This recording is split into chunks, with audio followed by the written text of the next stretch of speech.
کا مورخ بھی لکھے گا. واہ واہ صدقے صدقے.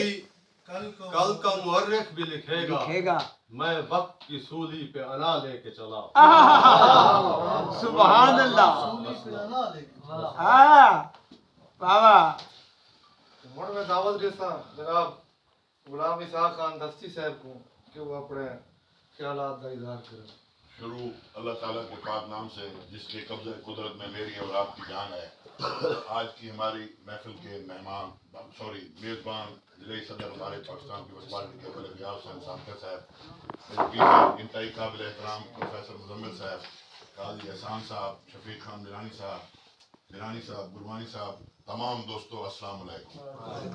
آج ہم جس ہستی کی سالگرہ منا رہے ہیں اس ہستی نے ہمیں ایٹمی طاقت بنایا. پاکستان کو ایٹمی طاقت شہید ذوالفقار علی بھٹو صاحب نے بنایا. بے شک اس نے ہمیں 1973 کا آئین دیا. بہت بڑے کارنامے ہیں. ہم اگر بھٹو صاحب کی تاریخ پہ گفتگو کریں تو میرے خیال میں کئی دن لگ جائیں گے.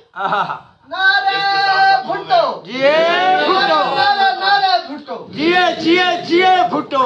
مرزائیوں کو کافر قرار دیا، بے شمار پاکستان میں کام کیے، غریبوں کو ان کے حقوق دیے، جو بے روزگار تھے جن کے گھر نہیں تھے ان کو بھٹو صاحب نے 12.5 ایکڑ زمین دی. بھٹو صاحب کی اس پیدائش کے موقع پر میں ان کو خراج تحسین پیش کرتا ہوں. دیکھیں باتیں کرنا بہت آسان ہوتا ہے، جیسے پروفیسر مزمل صاحب کہہ رہے تھے.